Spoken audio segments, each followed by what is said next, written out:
I don't know how much longer we're going to have to put up with Tim Walz, but I'm pretty sure the clock is ticking on his career as we speak.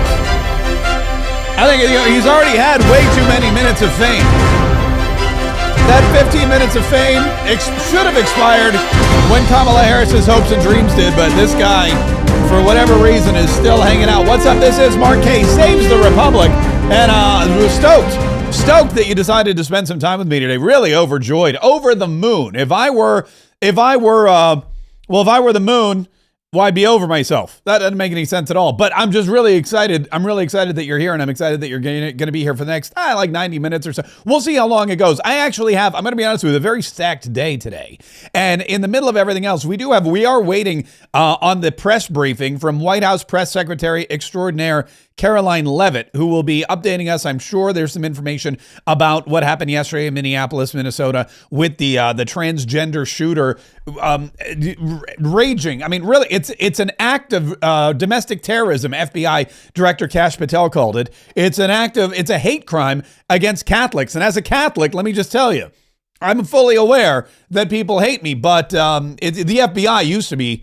By the way, it's ironic now that the FBI is saying this is a hate crime against Catholics, because during the Joe Biden years, the FBI hated Catholics. That was just, and they were investigating them for crimes that we just didn't commit. But that's where we are right now. So we're waiting on that press briefing from the White House. We're waiting on Karoline Leavitt to come on in and say what she got to say. But there's more fallout from this. The Democrat Party, just when they thought they were getting it all together, or just when they were trying to get it all together. In fact, it's really, really interesting, because if you remember, just a few days ago, the Democrats were in Minneapolis, Minnesota, and they were trying to strategize about how to come back from the edge of the cliff. They were trying to figure out a way to make their party relevant again. They were trying to figure out a way to get back the millions of voters who fled during the Biden debacle, during the Kamala Harris campaign for president. All those voters, the black voters, the Latino voters, the suburban soccer mom voters, all those voters, the young voters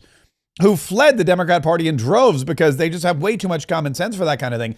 And they firmly planted themselves in the GOP and the MAGA faithful, and they voted for President Donald Trump. All those folks, the Democrats are like, how do we get them all back? They ain't gonna, but they're gonna try. And they had this big meeting where? In Minnesota. Why? Because Minnesota is, when it comes to Democrats, it's like their utopia. I don't know what it is about Minnesota. The leadership in Minnesota, by the way, is so bad. They are so devoid of any strong leadership. There's not a strong leader in the bunch, male or female. I mean, it is. We'll roll through that here in just a minute, because the highlight of what's going on, and Minnesota's always been that way. It's a beautiful state. I'm, big fan of Minnesota. Shout out to the people in Minnesota, because they get a bad rap. Their leadership is horrible, but some of the people are nice. I remember Minnesota. Way back when it was the setting for Little House on the Prairie. A lot of people don't realize that, but they were in Minnesota. That's why it was so cold and so desolate, and it was just basically there's nothing. There was Little House on the Prairie. Laura Ingalls Wilder, they were in Minnesota. And now Minnesota has become this haven, this safe haven for transgender ideology and bizarre liberal weirdos, and the leadership is just it's like they took the worst, most pathetic, most pandering, woke, DEI obsessed leaders in the world, and they put them all in Minnesota. And I feel bad for the state, but when you have something like what happened yesterday happen, it really puts a spotlight on just how awful everything is in Minnesota is. And so we're going to be showing you some of the highlights. Before we get to any of that, make sure that you subscribe to this channel. Make sure that you subscribe to the YouTube and the Rumble. If you're watching on Facebook, give us a like, give us a follow. Make sure that if there's a bell or some kind of notification system, make sure that you're doing that too, because we want to make sure that you get notified every time we go live. Now, a couple of things I should point out as well, that today we're live, tomorrow we're live, and then we're going to be off until next Friday. So you'll see us today, you'll see us tomorrow, you won't see us again until next Friday, because, we have that whole moving the kid into college thing. And people go, do you really need a whole week for that? And I go, yeah, well, when the college is halfway across the country, yeah, you need a couple days. You need a couple days to drive up there. Got to pack up the tomorrow. It's over the weekend. Here's what's going to happen. I'm going to be one of those Tetris dads packing up the minivan with all the stuff that they're going to need in their room. Which there's an interesting phenomenon, and I know that this is I know that this happens all over. But whenever a kid goes to college, apparently the parents, mostly the mother, but apparently the parents start buying all this stuff they've never used in their entire life. But now that they're going to college, somehow they're all of a sudden going to start using it. I was watching my wife showed me an Instagram video. Some mom bought her son elderberry gummies to take to college, and he's like, I've never taken one of these in my life. Why do you think now that I'm in college I'm going to start taking them? Because that's what happens. They go on the message boards and the moms talk to each other, and they're like, oh, you're going to need this. And I go, we've never needed this in 19 years of his existence. Why now? But that's how it rolls. So I'm going to Tetris up the minivan, and there's going to be a 2-day road trip up to college. We're going to unload the minivan, and then I'm flying back because I'm not driving there and back. Forget about it. I'm not taking my own. I'm not taking my own car. I'll just fly home. But we'll be back next Friday. So that's our schedule. If you're trying to figure out, what's the schedule for Mark Kaye Saves the Republic, you don't have to figure out. I just told you. So hopefully, and I'll have some reminders on. I'll still be on social media. Like I'll be in the car for several hours at a time. Rest assured, I'll be TikToking. I'll be posting on the FB and the Instagram. We'll be doing all that kind of stuff. We won't be totally out of touch. There is Wi-Fi, and there's a lot I'm sure that will happen because Congress is coming back. Okay, nothing's going to happen when Congress comes back, but they are coming back. So we'll get to that here. We'll get to that here in just a minute. All right, I don't even know where I want to start with this. There's a lot going on. There's news about the feds taking over Washington, D.C.'s Union Station, which is big. Tom Homan's got some stuff that he wanted to say. The Minneapolis thing. I guess we'll start with the Minneapolis thing because this mayor, Jacob Fry, I don't know where they found this guy. Holy cow. I don't know where.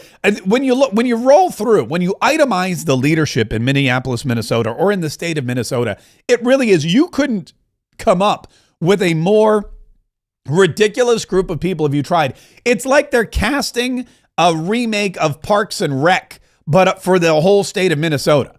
It's like, we'll do a Parks and Rec Part 2, but instead of a small municipal Parks and Recreation department, we're going to do the entire state of Minnesota. And we'll start with this ridiculous, bumbling, weirdo governor who was a former football player, but now look at it. This is, I'm not going to lie. I don't know how Tim Walz got to be governor. I really don't.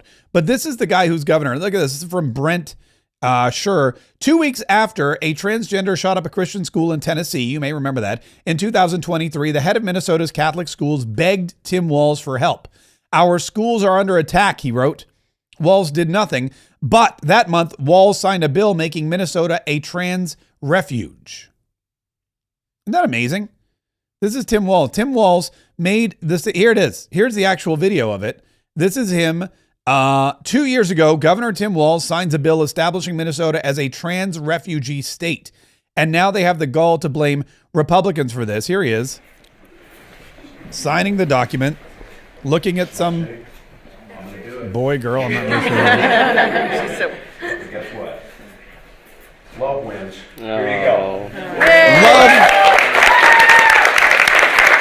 Yeah. Love wins. That's how they do it. The Democrats, by the way, are famous for this. This is what Democrats do. They take things that are abnormal and they try to normalize them through language. Language is very powerful. And trust me, I know this because I speak for a living.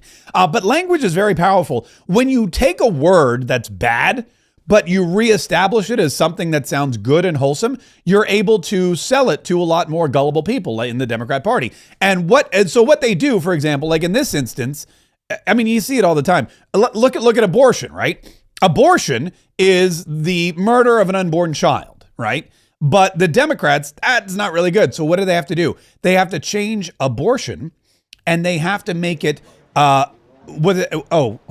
reproductive care. Reproductive care is what they call it. Hold on, here comes Caroline. We'll get back to this in just a minute. Good to see all of you.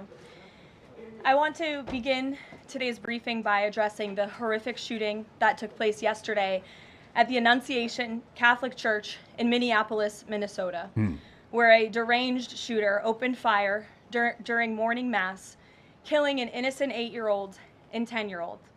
14 other children and 3 adults were also injured during this horrible tragedy. This was the first morning mass of the school year for these beautiful, innocent children, and this sacred religious service was desecrated by an evil monster. We are all eternally grateful to the heroic law enforcement officers and first responders whose courage and swift response aided all of those impacted by this horrible tragedy. As Director Kash Patel confirmed yesterday, the FBI is currently investigating this shooting as an act of domestic terrorism and a hate crime targeting Catholics. President Trump signed a proclamation yesterday following his call with the governor of Minnesota, Tim Walz, acknowledging the victims and their families and directing flags to be flown at half-mast.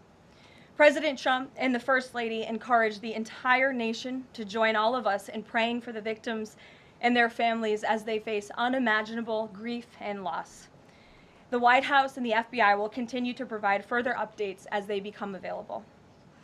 I also have a quick scheduling announcement for you today. The President will travel to New York City on September 22nd to address the United Nations General Assembly on Tuesday, September 23rd.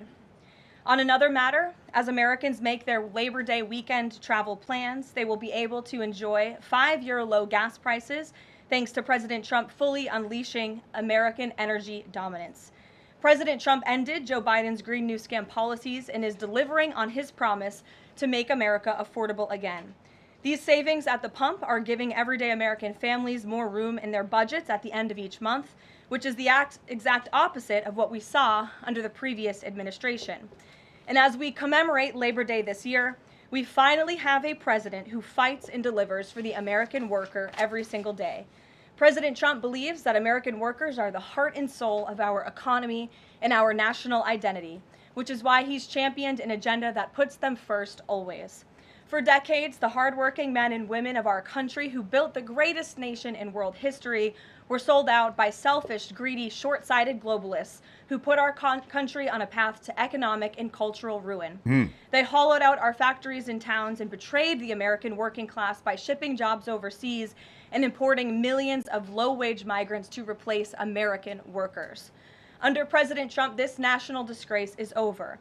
American workers are, once again, being put at the center of national trade policy, and the dignity of American labor is being defended.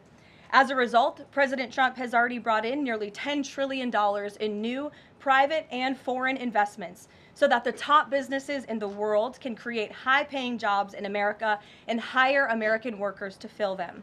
In fact, since President Trump took office, the economy has added more than 500,000 new jobs to the workforce. In a stark reversal from the Biden administration, all of that job creation has been driven by private sector growth, and all employment gains have gone to native-born Americans. Wages for blue-collar workers are now rising at the fastest rate in the past 60 years. And the average American worker has already seen a $500 wage increase this year alone. Thanks to the largest middle tax cuts ever signed into law by President Trump, with no tax on tips, no tax on overtime, no tax on Social Security, Americans in all 50 states will keep more of their hard-earned money. The average American taxpayer will see a tax cut of nearly $4,000 because of these pro-growth provisions, according to analysis from the Nonpartisan Tax Foundation. In other news, President Trump continues to deliver on his promise to restore law and order to our nation's capital. Since President Trump's intervention, there have been more than 1,283 arrests. That's a lot of arrests. In the District of Columbia. Holy cow, that's a lot of Total crime. crime in D.C. is down 19%. Yikes. And violent crime is down 30%. Carjackings in the district are down 67%. Homicides are down 57%. Robberies are down 40%. Motor vehicle thefts are down 32%. And assaults with dangerous weapons are down 23%. And property crime is down 18%. Wow. These numbers prove the president's bold actions to make D.C. safe and beautiful again are working, just like he said they would. And that's why on Monday, the president took additional action to sign an executive order taking steps to ensure that cashless bail in Washington, D.C. is eliminated. See ya, bye-bye. For too long, D.C.'s reckless cashless bail policies have allowed dangerous criminals to be quickly released, which endangers everyone who lives in and visits our wonderful capital.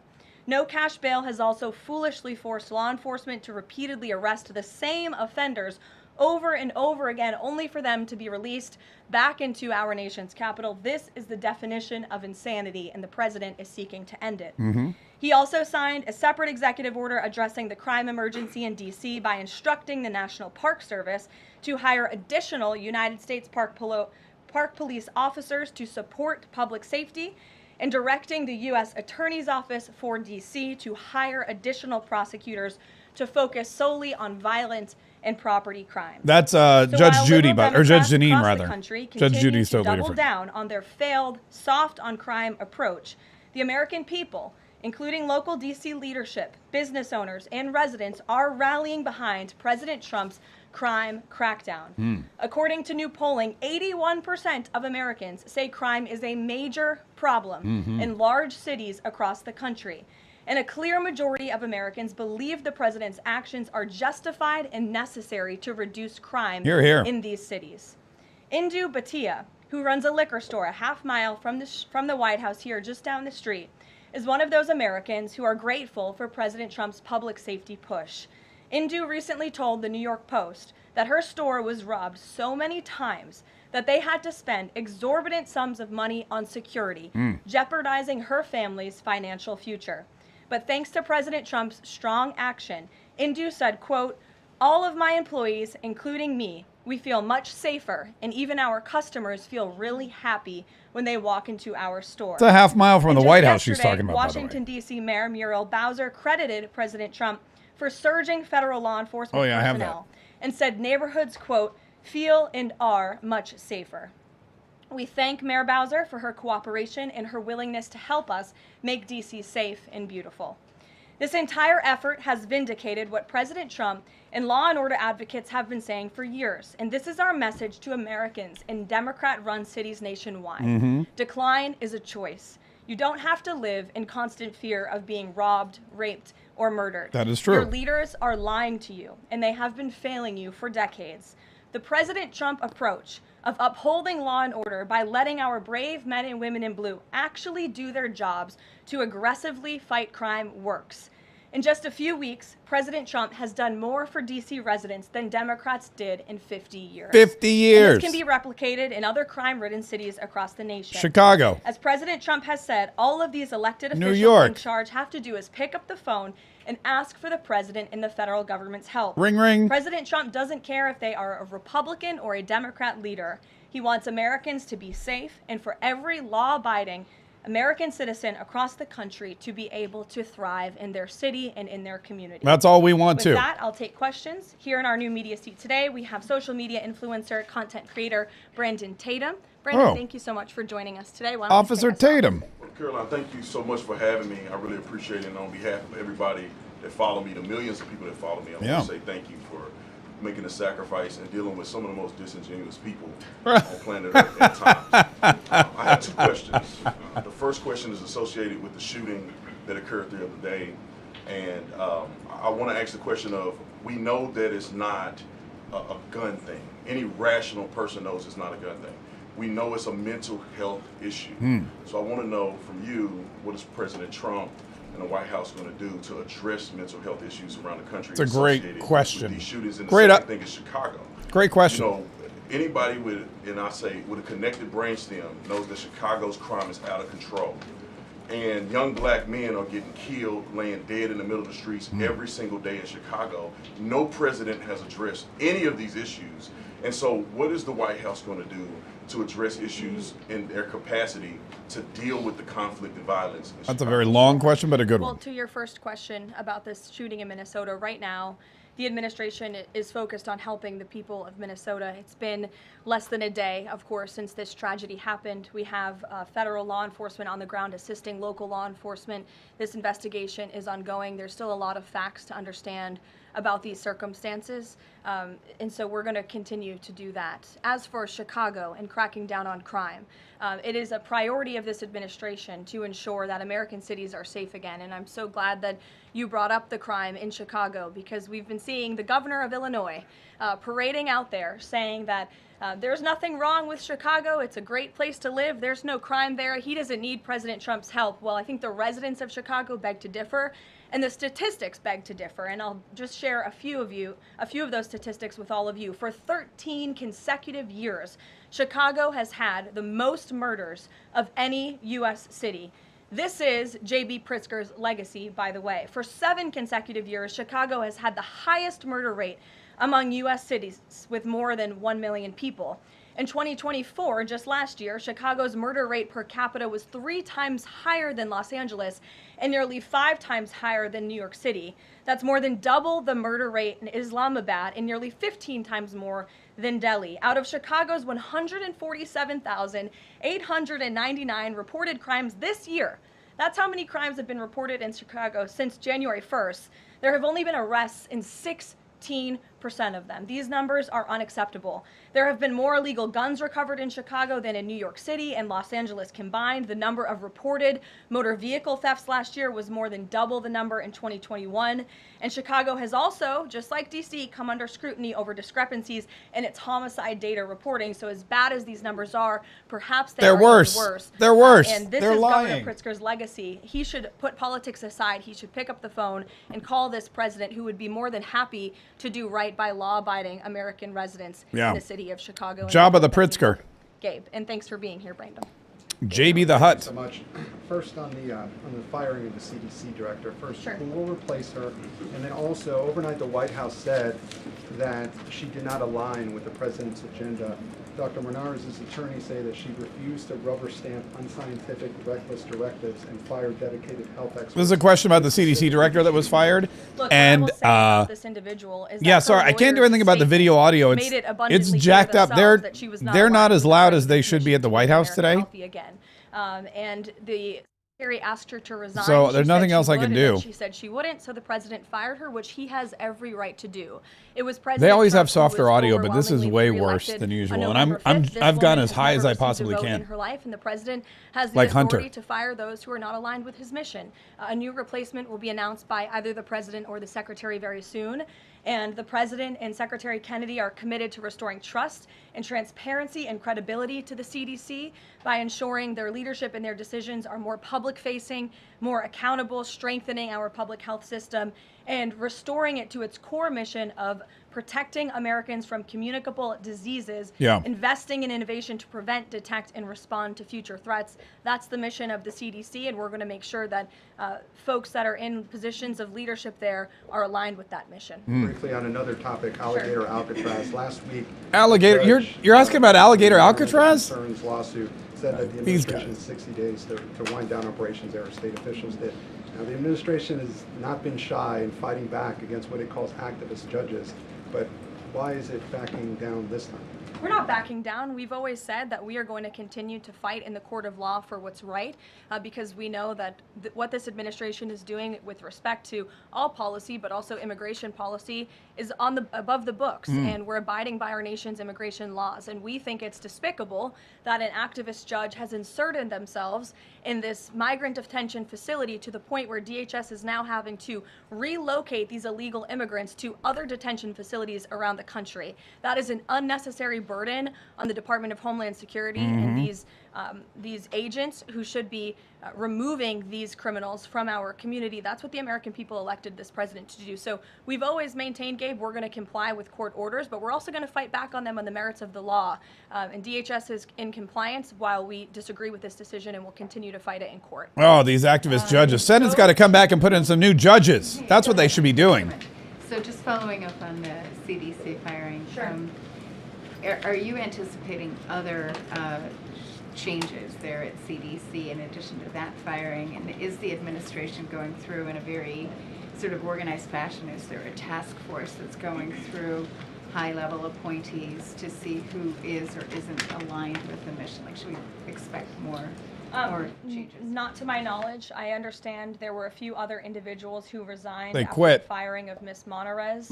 One of those individuals wrote in his departure statement that He identifies pregnant women as pregnant people. So that's not someone who we want in this administration anyway. So if people are not aligned with the president's vision and the secretary's vision to make our country healthy again, then we will gladly show them the door. See ya. Wouldn't want to be Go ya. to the back. Thank Yes. you, Caroline. Go behind you, Andrew. Go ahead. Oh, thank you, Caroline. The military deployment that President Trump has sent to the Caribbean Sea close to the shores with Venezuela is massive. It's much more that is needed to simply counter narcotics operations.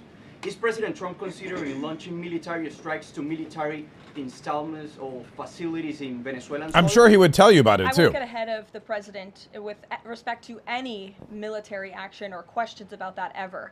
But what I will tell you is that many Caribbean nations and many nations in the region have applauded the administration's counter-drug operations and efforts, and the president is prepared to use every element of American power to stop drugs from flooding into our country and to bring those responsible to justice. And as I've said from this podium before, the Maduro regime is not the legitimate government of Venezuela.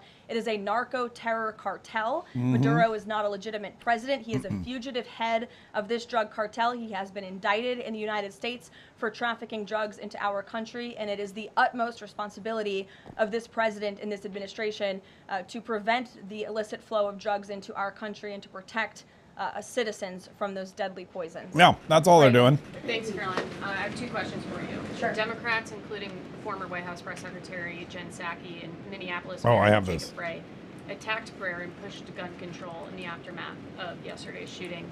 What's the White House's response to their comments? Yes, I saw the comments of my predecessor, Ms. Psaki, and frankly, I think they're incredibly insensitive and disrespectful to the tens of millions of Americans of faith across this country who believe in the power of prayer, who believe that prayer works, and who believe that in a time of mourning like this, when beautiful young children were killed while praying in a church, it's utterly disrespectful to deride the power of prayer in this country, and it's disrespectful to the millions of Americans of faith. And I would encourage Ms. Psaki to pray for these families themselves who need it right now more than ever. By the way, I'm going to pause. I'm going to play those comments because I have them here. This was Jen Psaki and what's his name? Mayor Frey, whatever it is, disrespecting Catholics and people of faith on MSNBC or MS Now. I have been thinking about them as my own all day, as I know many people watching have been thinking about them as their own. It's so fresh here. It's just happened this morning, and there has already been sort of some effort, which I think is so sick and disgusting, to weaponize some of the details, even if we don't know a lot at this point in time. And obviously the law enforcement in your city have been keeping people abreast, including details about the individual possibly being trans, about the individual possibly having negative things to say about Trump, about some things that have been on the weapons. A lot of this is just very early reporting. What do you do as a leader of your city to prevent details from being weaponized? And okay, by the way, fun fact, it wasn't possibly being trans. It was trans. This person identified as trans. We know that. It wasn't possibly writing stuff on the weapons or being against President Donald Trump. It was that we got that. We saw the weapons. We saw the video. The shooter, a trans person, male, female, whatever you call him, this dude who identified as Robin Westman, this person had a gun, had a manifesto, made a video, declared hatred for Catholics and everyone else. There's no possibly. It happened. It was there. And MS Now, Jen Psaki, they can't. It's against their religion to tell the truth in this situation because it goes against their narrative that trans people are misrepresented or are being judged too harshly, and that it's not a mental disorder, that it's a choice. Gender's not a choice. If you think you're a different gender, it's because you have mental issues. But they continue to normalize it, and now Jen Psaki's asking, how do you stop the truth? Really, what she's asking him is, how do you keep people from reporting facts? That's really to blame something. Here it is. Listen. As a leader of your city to prevent details from being weaponized, and how is it as a leader that you prevent the facts from coming out? How do you hide the truth from people? She's saying it differently. She's saying, how do you as a leader keep the details from being weaponized? I mean, how do you keep people from reporting the truth? Just to blame something other than the guns. First off, anybody who is using this as an opportunity to villainize trans people has completely lost touch with a common humanity. Wow, look at that. We've lost touch with common humanity. This from a mayor of a city in a state that is a trans refuge. This from a mayor in a city and a state that allows people to walk around pretending to be different sexes and treating it completely normal, not giving them the psychiatric help that they need, not pointing them in the direction of common sense, but placating them. And now we see that there is a higher percentage in the last few years of mass murderers and these mass casualty event perpetrators who are transgender. But he doesn't want you to demonize them or use the actual facts as, a way to convince people that, hey, maybe we have a problem here. Operate not off of hate for any community. Operate off of love for our kids. Kids died today. This should be about protecting our children. This should be about loving our children. And far too often, I feel like people will think of the conclusion that they want to get to, and then they'll reverse manufacture the facts that they want to hear to get to that end point. We should be standing up for our Catholic community, by the way, right now, because this is a Catholic church. We should be standing up for kids and churches and schools and all that. Let's love each other. The antidote to hate is not more hate. The antidote to hate and cowardice, which clearly this shooter had, is not more hate. Hurt people hurt people. The antidote is love. Okay, by the way, thank God I don't live in Minneapolis. This mayor, this is why I say they're devoid of leadership in this entire state. There's nobody in that state who's strong enough as a leader to lead that state. Tim Walz isn't. He's putting tampons in the men's room. He's dancing around on stage. He's signing legislation to make them a trans refuge. You've got this mayor who doesn't own a tie, apparently, talking about how love conquers all, when really, after January 6th, all we heard was that MAGA were a bunch of white supremacists, that MAGA were a bunch of insurrectionists, and that Donald Trump wasn't a presidential candidate, he was a cult leader.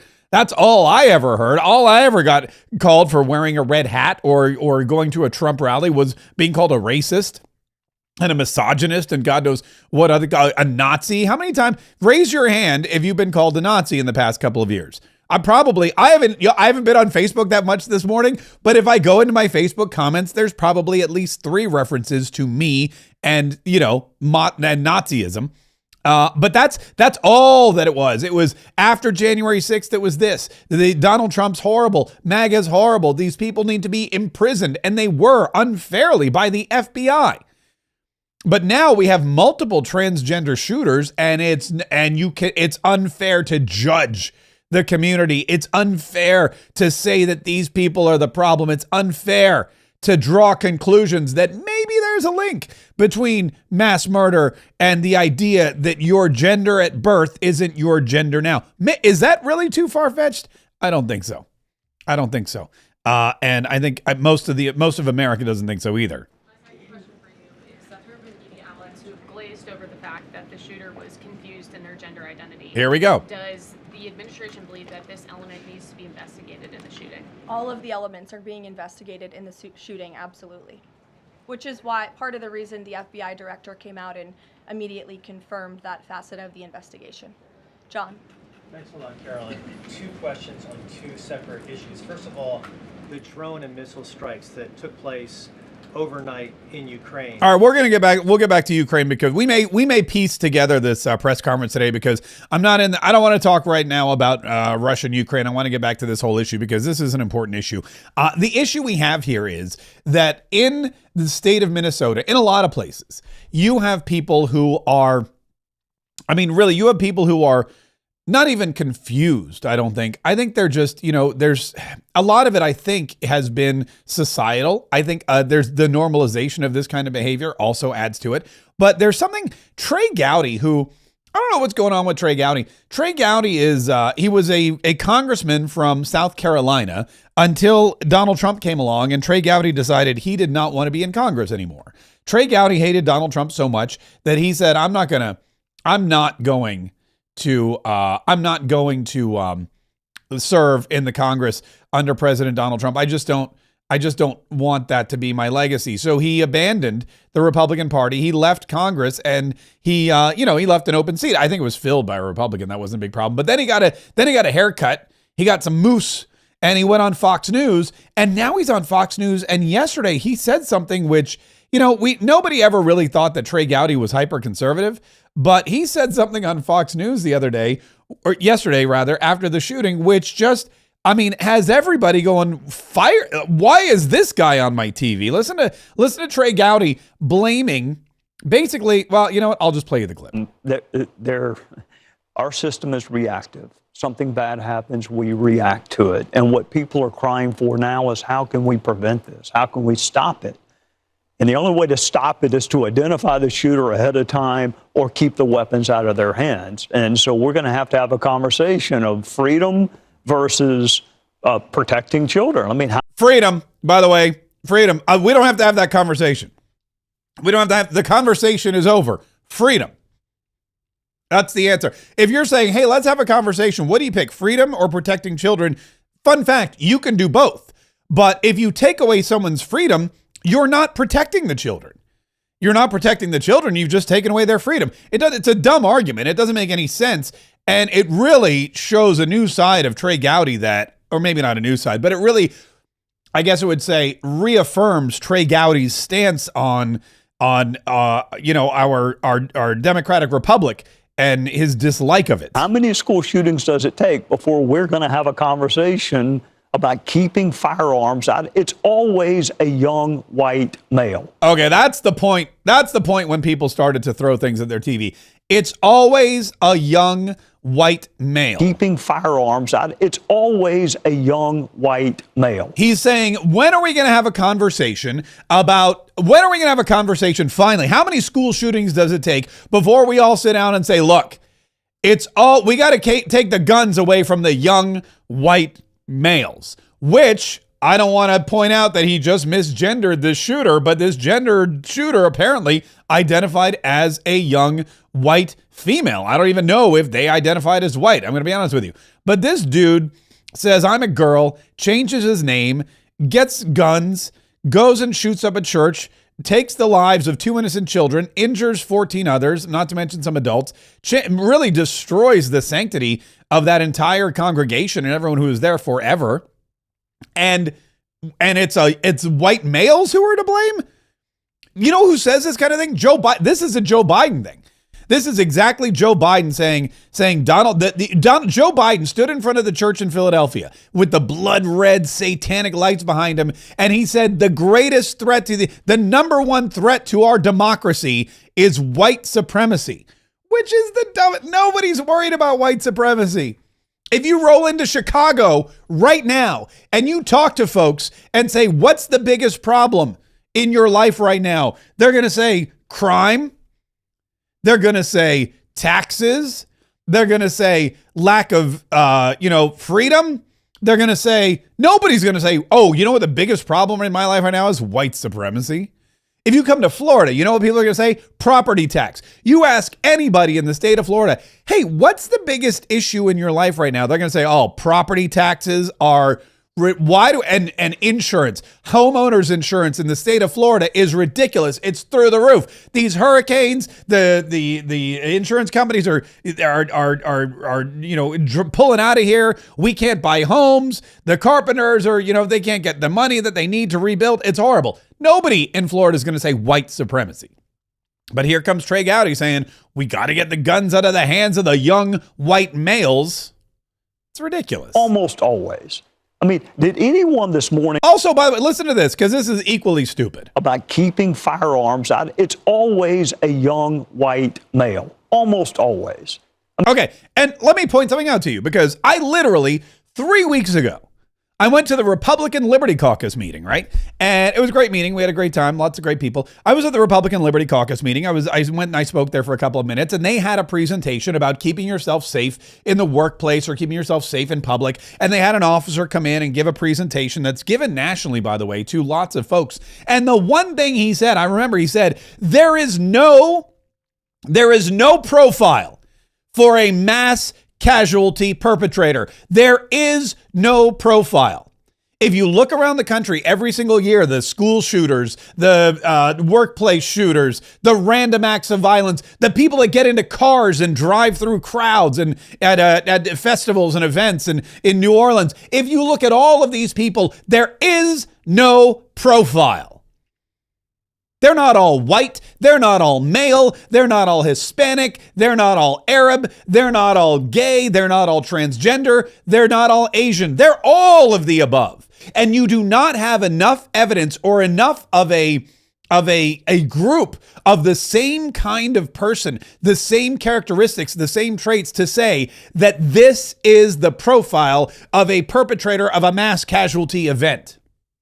And Trey Gowdy's on Fox News lying about it, saying it's almost always a young white male. Fact, that's BS. It's almost always somebody that does not fit a mold. And if Trey Gowdy had any sense, he would know that and he wouldn't say it on the news. But Trey Gowdy has no sense. About keeping firearms out, it's always a young white male. Almost always. I mean, did anyone this morning think, I wonder if that was a female? Did any of y'all think that? I mean, there's been one school shooting involving a female. It was in Tennessee. One. Yeah, Tennessee. But other than that, it is usually young white males. And he doubles down on it. It's really, Trey Gowdy says, time to choose between freedom or protecting children. This guy, and he just looks creepy, doesn't he? Influential former GOP congressman and Fox News host Trey Gowdy just went on national TV to shill for gun control in the wake of today's Minneapolis terrorist attack. Unacceptable. The last time GOP leaders locked arms with Joe Biden and the Democrats to pass red flag style gun control, it resulted in the largest attack on the Second Amendment rights of law-abiding Americans in 30 years. And like all gun control, it didn't work. Trump promotes Trey Gowdy's book after Trey goes on Fox and calls for gun control, saying it's always young white men. The Color of Death by Trey Gowdy is a fantastic new book. People love it. Get it now. President DJT. I don't know, I have to look in. I don't think is that true? Anyway, this is what happens. This is what happens when you don't vet your congresspeople. This is what happens when you go out and you promote somebody and you don't know who they are. You don't know what their record is. You don't know where they stand. This is when you put somebody in a position of power that does not align with your constitutional values, your Christian ideals, and your principles. The fact that Trey Gowdy said you need to choose between freedom and anything should disqualify him from being a Republican reporter. It should disqualify him from having any opinion on a conservative news network.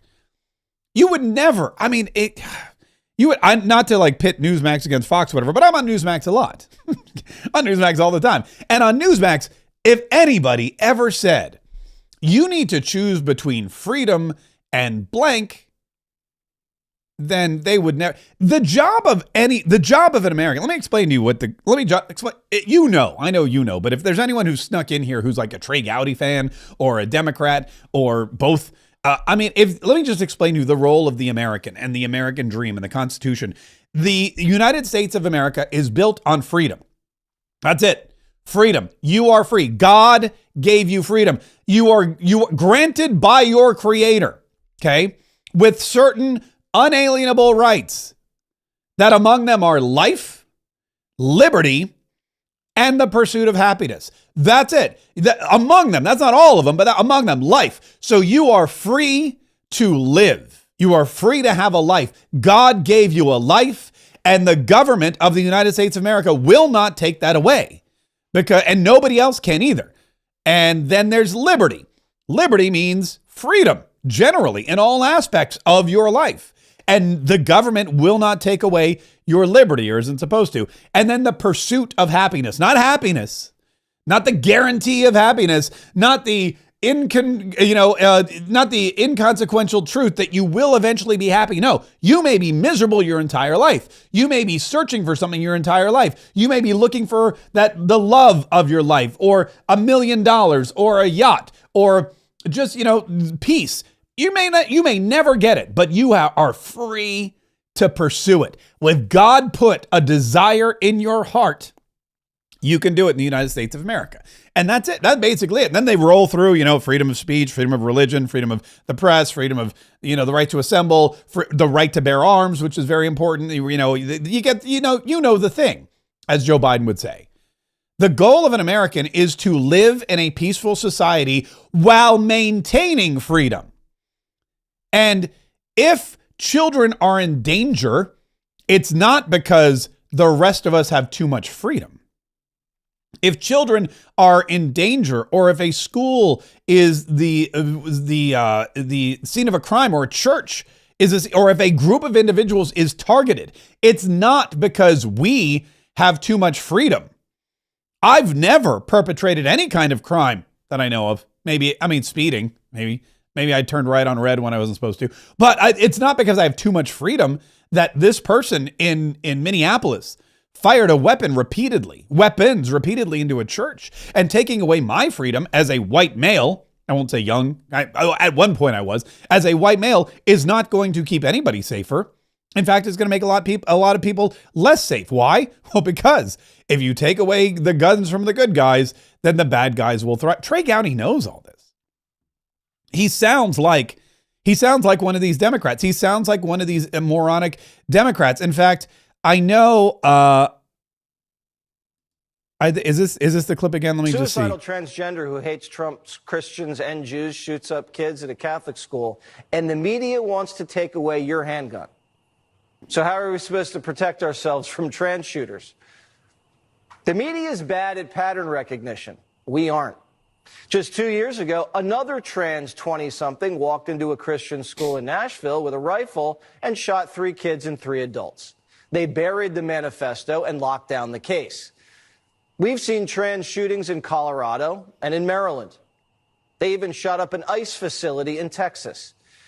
And it seems like half of Antifa's trans. A couple of they-thems just got popped for firebombing Teslas. The mayor of Minneapolis says you can't say that. Anybody who is using this as an opportunity to villainize our trans community or any other community out there has lost their sense of common humanity. We should not be operating out of a place of hate for anyone. We should be operating from a place of love for our kids. I don't hate anyone who thinks they're trans. I feel sorry for them. But statistically, the trans population has been prone to violence. That's not villainizing, that's reality. And if you can't recognize reality, you're in danger. We love the American people, especially American children. And if they're troubled and believe they're somehow a girl trapped in a boy's body, we want to get them help. We don't want to give them hormones and operate on them. Society shouldn't be trying to produce more trans kids. We shouldn't be encouraging an emotional disorder or whatever this is. And doctors should stop profiting from it. Great Britain ended child sex change surgeries. They said it's barbaric, and they're right. And politicians should stop elevating the trans issue like it's the civil rights struggle of the 21st century. You see it all over Minneapolis. Minneapolis will continue to be a safe haven for our trans community. For being a safe haven for transgender individuals. We have sued them for gender-affirming care. Yes, we are not going to scapegoat our transgender community. When our children tell us who they are, it is our job as grown-ups to listen and to believe them. So when your 9-year-old tells you he's a horse, do you let him sleep out in the barn and eat hay? What are we doing here? Just a few years ago, the psychiatric community classified transgenderism as a mental illness. Then doctors went woke and removed it as a condition, and now millions of young Americans are identifying themselves as trans and getting high fives. When someone has an illness, we should treat it instead of affirm it. We don't celebrate schizophrenia. We don't encourage depression. Teenagers are confused. Sometimes these things are just a phase. And if they're not, all right, then a grown man can wear a dress. If he wants to do that in America, he has that right. We're a pretty darn tolerant society. But the left's weaponizing trans kids and turning them into culture warriors. And they've been turned loose against the church, schools, and Trump. You see it, I see it. The trans Klan has a militant wing, and it's out for blood. They're taking lives, defiling churches, and freaking everybody out. And some politicians are doing more to protect shooters like Westman than soft targets like schools. In 2023, private schools in Minnesota begged Governor Walz to fund more school safety. They told him it was an urgent and critical need. Minnesota had an $18 billion budget surplus, but the governor didn't do it. Instead, he turned Minnesota into a trans sanctuary. And his attorney general, Keith Ellison, sued Trump so they can keep castrating little boys. Tim Walz failed. Our leaders keep failing us. They failed us during COVID, on trade, on immigration. They say they care about kids, but they locked them down and oversaw an obesity and chronic disease epidemic. And now there's a growing trans epidemic, and they won't even admit it. Just like crime. They created a crisis and then lie about it and blame you for not being compassionate. But their fake compassion is getting people killed. We need more Jesse Waters and less Trey Gowdy. That's the same network, by the way. That was Fox News just hours after Trey Gowdy went on there and said it's almost always a young white male. Jesse Waters is out there saying the problem with the media, I mean, there's many of them. The problem with the media, the problem with the left is they're bad at pattern recognition. Let's recognize a pattern. Let's take a look at the transgender murderers that we've seen in the last few years pop up. And no, it hasn't been 20 years, hasn't been 30 years. It's been 5 years. We have all these multiple mass murders or these acts of violence, rather, that were committed by people who are trans. And last time around, they tried to bury it in Tennessee. We didn't get to see that Nashville shooters manifesto. But wasn't that also a parochial school? Wasn't that also an Episcopal school or a religious education place? Wasn't that also somebody who was targeting a certain sect of this country? Children of a certain Christian background? I mean, there's a pattern, and they refuse to accept it. And in Minneapolis and in Minnesota, the leadership there not only refuses to accept it, but they continue to try to apologize. Senator Amy Klobuchar, another again, like, throw it on the pile. We'll itemize it. Tim Walz, one of the worst governors ever, one of the worst people, I think, ever to hold public office. You've got Ilhan Omar. She's also from Minnesota. Remember Stuart Smiley, Senator Al Franken from Saturday Night Live? He was another winner from Minneapolis. Who else did you have? Oh, we've got Amy Klobuchar, who we'll hear from here in just a minute. I mean, the list goes on and on and on. It's just the weirdest. That doesn't even get into the state. Here's what Amy Klobuchar said yesterday. It, of course, makes me think about guns and all the work we've done to ban these automatic rifles and to do something when it comes to... By the way, this was not an automatic rifle.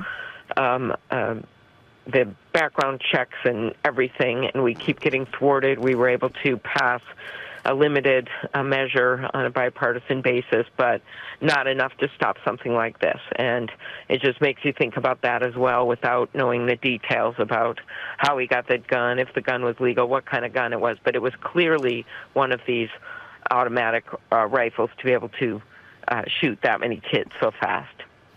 Earlier this year, of course, I think about the attacker. Okay, anyway, so she's talking about the Republicans who thwarted her bill because they didn't want to take away the constitutional right of every American to protect themselves. So she's blaming Republicans, number one. Also, she keeps referring to an automatic rifle. This is again, I believe she's referring to the AR, which we all know is not armed. what do they always call it? They say it's an automatic rifle or an assault rifle. It's none of those. But these are people trying to ban something that they don't even understand. They're trying to ban weapons that they don't get. They don't know what these weapons do. They don't study them. They have no experience with them. We know that for a fact because we all saw Tim Walz bumbling and stumbling around trying to load his shotgun that one time. And then they turned it into a campaign video because they were trying to make people think that he was actually a man.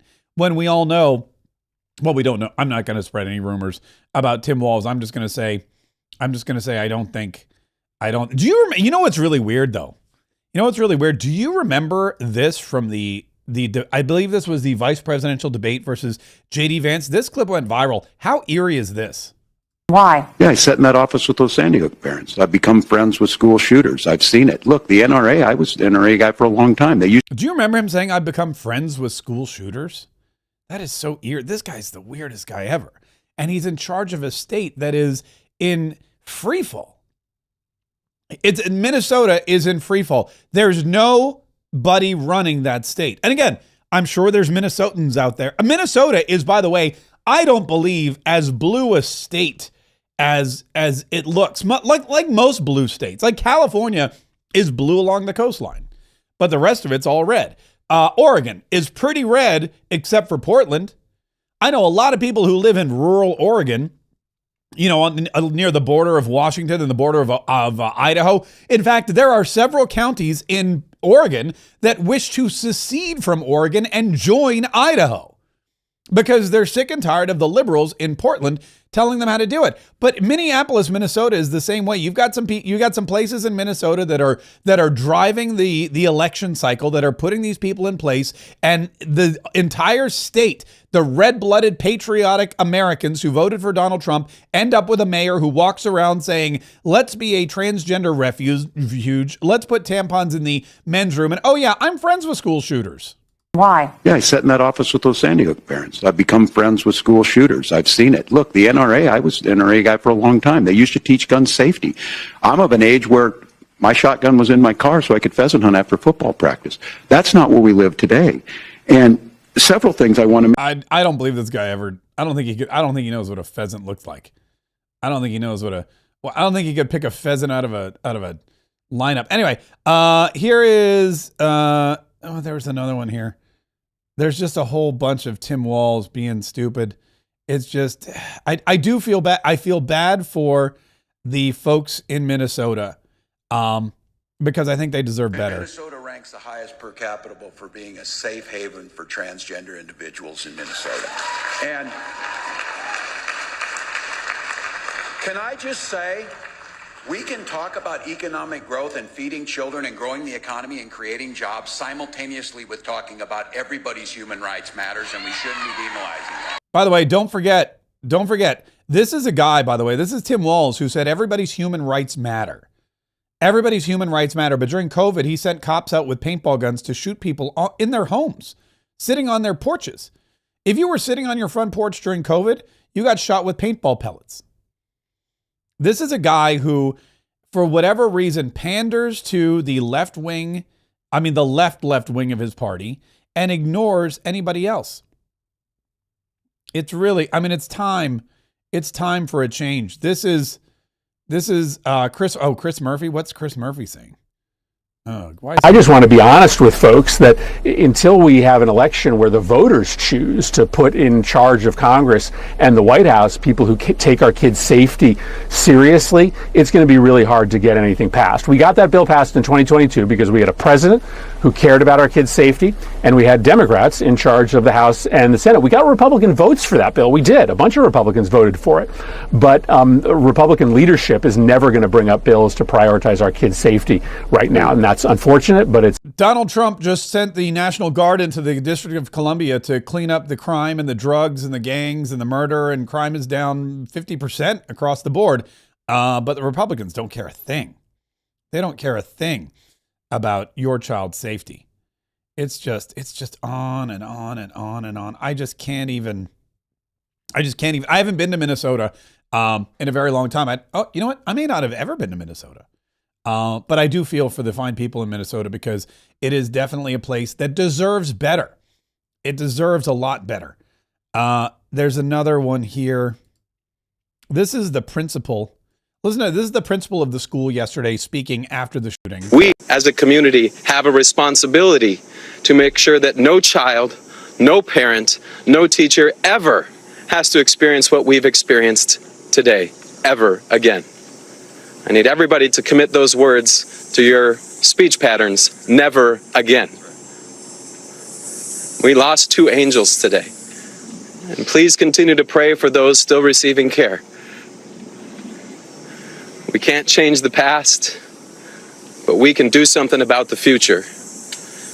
There's an African proverb that says, when you pray, move your feet. So I beg you, I ask you to please pray, but don't stop with your words. Let's make a difference and support this community, these children, these families, these teachers. Never again can we let this happen. I love you, Annunciation family. We're with you, and we will be stronger when this is done. It's a solid point. It's a solid point. Pray with your. It's a solid. We, as a community. Hold on. Let me get back to my camera. It's a solid point that he makes, and it's one that I made yesterday. You can pray. You can demand change. You can do all that kind of stuff, but you need to really make the change. You need to make sure that you have in place a plan that you can execute. For example, I thought, for years, my kids went to Catholic school. When they were in pre-K, they went all the way through 8th grade. And all those years, there were times when, there were weirdos walking around the church, or I would go pick them up and I'd be like, who's this creepazoid walking through the parking lot? We had some questionable staff members that got into some problems outside of school. And I remember thinking, are our kids safe at this school, knowing that these people, just got fired or were arrested or what? I mean, it happens everywhere. And I remember on multiple occasions thinking to myself, and I did this a couple times. There was one time where there was an incident at the school. I don't remember exactly what it was. There was an incident at the school and a lot of parents felt uneasy, and I would go pick up my kids from school, but I went early. I went like an hour and a half early, and I sat in the parking lot and I was exercising my Second Amendment rights. And I said, I'm just going to sit here and I'm going to stare at the door of the school and I'm just going to wait an extra hour and a half. And I did that for like a week. And I know some other parents who did that as well. And I always thought to myself, why is it that every year we go to school? In fact, my daughter's orientation at public school last week, we went in and they said, welcome to class. First, let's bring up the president of the PTA. And the president of the PTA said, please join the PTA. We need your money. Please buy one of these things from the PTA because we get more money. Also, we need volunteers. You know what we need volunteers for? We need volunteers for campus beautification. Okay.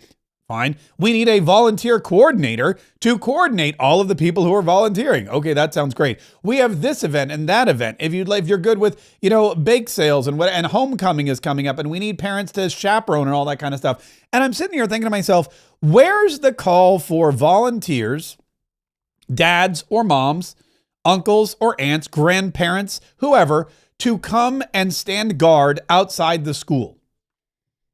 Come and just be a deterrent outside the school. Because I'll be honest with you, if there were people outside of this, school shooters like what happened yesterday, this kid, this weirdo, they don't want to fail. They don't go there with a rifle and a shotgun and a gun to not shoot them. They go there because they know it's a soft target. They know there's no one around. They stood outside and they fired into the building. Imagine if there were people outside the building. Like I said, at our church, at our school, there's a police officer every day just sitting there. And guess what? People see a police officer, they think twice about committing a crime. Why? Well, because they know the police officer's armed. I don't understand why we don't have volunteers at these schools. If you can't afford it, there's parents out there, retired. I mean, how many people are looking for involvement? My kids are grown now. They're off in college almost. Well, my daughter still got 1 year. But if I were a grandparent and they told me, they're like, you know what, Mr. K, could you spend a couple hours just patrolling the school, driving around or walking outside the school or standing there looking menacing? I would 100% do that. I would 100% do that. It's really, really, I don't understand why we don't do that. They're saying, and he's even got a surplus. You have an $18 billion surplus. That's just malpractice. Real quick, Tom Homan. Tom Homan is still doing Tom Homan things. He's talking about Kilmar Abrego Garcia and how these courts can do whatever they want. But Kilmar Abrego Garcia is not going to be in the United States of America much longer. He will be deported. You're delaying the inevitable, he tells these lawyers. He's a significant public safety threat. You got it right. He's a gang member, designated terrorist. And he's been ordered removed by 2 different federal judges. He's been indicted for human trafficking and alien smuggling. He's a bad man. And I'm telling you, I'm giving you my word. He will be deported from this country. I got my teeth in this thing. I'm not letting it go. As far as the story now, he's going to claim asylum. First of all, he's beyond the required 1 year. He's been here longer than that, so he should be able to qualify for asylum. And if the judge rules on the law is about asylum seekers. You got to be escaping fear and persecution from your home government because of race, religion, and political affiliation. Well, he's not going to his home country, right? So he's going to either Uganda or any other country we decide to send him to. What is the evidence that he can present that he's going to be persecuted because of his race, religion, and political affiliation? He's got to present that evidence. He doesn't have evidence. So if the judge rules on the law, he's gone. This is a guy, look, you don't want to argue deportation law or asylum law with Tom Homan. This is one of my favorite clips from years ago. This was Tom Homan in front of the committee with AOC, and she was questioning him about asylum seekers.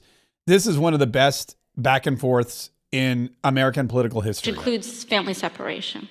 The same as is when every U.S. citizen parent gets arrested when they're with a child.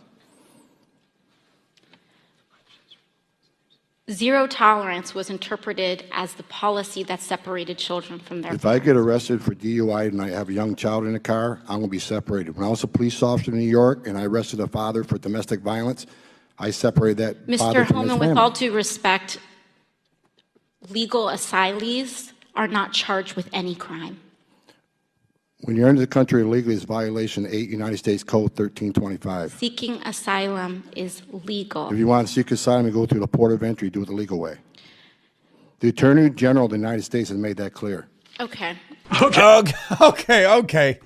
Yes, asylum. He's a significant Kilmar Abrego Garcia is not an asylum seeker. He's an illegal thug, criminal gang member alien who on 2 occasions beat his wife to the point where she went to the police and looked for a restraining order against him. He's not a nice man. He's not a good person. He's not your neighbor. Kilmar is our neighbor, or whatever that was. He's not that guy. He's not just a Maryland man.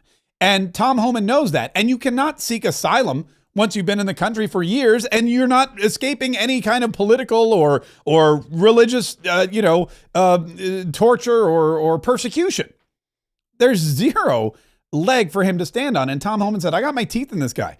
He's not staying. He's going. He's leaving. And it's just a matter of time. Look, Bill, the building behind me sits the greatest president of my lifetime, Donald Trump. He promised to make this country safe again. Kilmar Abrego will be deported. Him and his attorneys are putting off the inevitable. But if the judge rules on the statute, if the judge rules on the law, he's going to go home because now he wants to claim asylum, which means he's escaping fear and persecution from your home government because of race, religion, and political affiliation. He's not going to his home government, right? We know that. He's going to Uganda. Yeah. I'm escaping my home government. No, you're not. We're sending you to a totally different government way across the ocean. You'll be fine there. They're going to love you. They're going to love you in Uganda. Adios, muchacho. Hey, listen, I got to wrap it. I've been invited to be on Wendy Bell's show, and that's going to tape here in just a minute, so I do have to wrap it up. But thank you so much to everybody who tuned in today. I think we got a Rumble rant early on. I don't know if I have it here. Yeah, we do. So, and I just want to say thank you very much. Real quick to Mary Elba. Oh, Mary Elba said, ask me how many school shootings have been in Puerto Rico. 0, none. Why? Because there is an armed guard at the school premises patrolling while kids are there. Why can't this be a thing in the U.S.? I know if Puerto Rico can do it, we should 100% do it here in the United States of America. Mary Elba, thank you so much for that very generous Rumble rant. Now, if you weren't able to get your Rumble rant or your super chat in today, have no fear. Tomorrow's Cha-Ching Chat Friday, so be sure to join us for that. In the meantime, subscribe to this channel. Make sure you're following. Make sure you set those notifications. Make sure you're doing all the things, because we come at you every single day with the truth, with the truth. I don't even know, just the truth. Just the facts, ma'am. And what we're going to do is we're going to let you know who's coming at you, who's lying to you, who's propagandizing, and what you need to do to keep yourself and your children and your finances and your future safe from the people who are trying to normalize the weird and steal your freedom because they don't know how to lead. Look, it's gonna take all, like I say every day, it takes all of us to stick together. But if we stick together, we will fight, and we will save the Republic.